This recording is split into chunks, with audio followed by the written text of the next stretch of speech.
সৌপ্তিক চক্রবর্তীর মণিহারা যখন দর্শকদের ভয় আর হাসির এক অভিনব মিশ্রণে মন্ত্রমুগ্ধ করেছিল, তখন থেকেই সিকুয়েলের প্রত্যাশা ছিল আকাশ ছোঁয়া।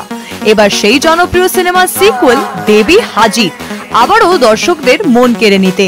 এই সিনেমায় প্রথমবারের মতো ভয়ের সঙ্গে ফ্যান্টাসির এক অভিনব জাদু উপভোগ করতে পারবেন দর্শক।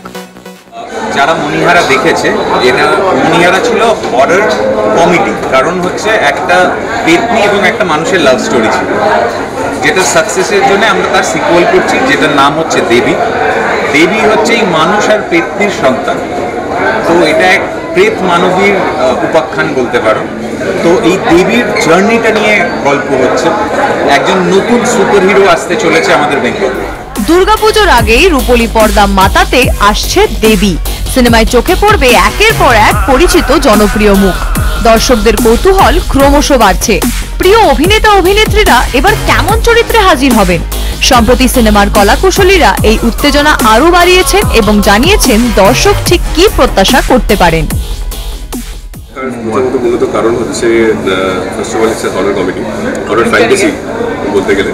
অ্যান্ড আমার খুব কাছে আমার সিনিয়র সৌপ্তিক রয়ের ডিরেকশন, ওর first theatrical release. Ranita Das, Rahul da, Sanjana Basu, মানে ভালো গল্প, ভালো ডিরেকশন, ভালো ভালো আর্টিস্টরা আছে যারা কাজ করেছেন।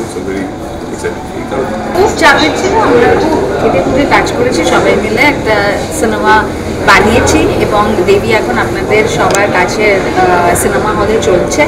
আপনারা দেখে ফিডব্যাক দিন কেমন লাগছে, সেই অনুযায়ী আমরা পরবর্তী কাজগুলোতে মানে সেই বুঝে কন্টেন্ট বানানো সবটাই খেয়াল। পরিচালক সৌপ্তিক চক্রবর্তী জানিয়েছেন এবার দর্শকদের জন্য তিনি নিয়ে আসছেন সম্পূর্ণ নতুন এক ভূতেদের জগৎ, যেখানে থাকবে পেতনি, ডাকিনী, পেচো পেতনি, স্কন্দকাটা সহ আরো অসংখ্য বাঙালি ভূতের দল। ভয়ের সঙ্গে ফ্যান্টাসির এই মিশ্রণে দর্শক পাবেন এক অভিনব অভিজ্ঞতা, যা সিনেমার ইতিহাসে যথেষ্ট বিরল।